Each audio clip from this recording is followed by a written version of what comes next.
Hello అందరికీ.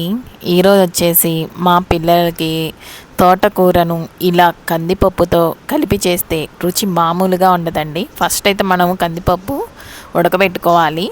బాగా మెత్తగా ఉడకబెట్టద్దు. కొంచెము కందిపప్పుని తీసుకోగానే విరిగిపోతుంది అన్నప్పుడు తీసేసుకోవాలి. ఇది చక్కగా వేడి వేడి అన్నంలో కలుపుకొని తింటే అస్సలు ఎంత టేస్ట్గా ఉంటుందో మీరు కూడా ట్రై చేయండి. ఇప్పుడు ఒక బాండీలో ఆయిల్ వేసుకొని పోపు దినుసులు, కరివేపాకు, ఆనియన్స్, చిల్లీస్, పసుపు, సాల్ట్ ఇవన్నీ వేసేసుకొని బాగా వేయించుకోవాలి సిమ్లో పెట్టుకొని. ఇంట్లో ఉన్న ఈ తోటకూరతో ఎంత రుచికరమైన ఫ్రై చేయొచ్చు అని తెలుసా అసలు మీకు? ఇప్పుడైతే మనము కందిపప్పుని వేసేసుకుంటున్నాము. చూసారా? ఇలా మెత్తగా లేకుండా విరిగిపోయేలాగా తీసుకోవాలండి. లైట్గా తీసుకోవాలి. ఇది మనము ఉడకబెట్టుకునేటప్పుడే జాగ్రత్తగా తీసుకోవాలి.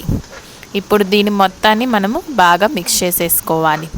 సిమ్లో పెట్టుకొని బాగా ఫ్రై చేసేసుకోండి. అసలు చాలా సింపుల్గా తక్కువ పదార్థాలతోటి చేసే ఫ్రై అండి ఇది. మీకు తప్పకుండా నచ్చుతుంది. ఇప్పుడు తోటకూరను కూడా శుభ్రంగా కట్ చేసేసుకొని కడుక్కొని ఇలా చిన్న చిన్న ముక్కలుగా వేసేసుకోవాలి ఇందులో.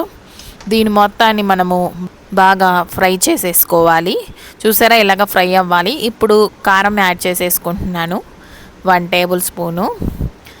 ఇప్పుడు దీని మొత్తాన్ని కూడా బాగా మిక్స్ చేసేసుకోవాలి. ఇంకా అలానే సాల్ట్ కూడా యాడ్ చేసేసుకున్నాము 1 టేబుల్ స్పూను. మీకు తోటకూర ఫ్రై ఇష్టమా? కందిపప్పుతో తిన్నారా? ఎస్ అయితే పెట్టండి. మీ ఇంట్లో తోటకూరను ఎలా చేస్తారో కామెంట్లో చెప్పండి. ఇలాంటి మరిన్ని Telugu home cooking recipes, Andhra recipes, easy lunch recipes ఇప్పుడే మన ఛానల్ని సబ్స్క్రైబ్ చేయండి.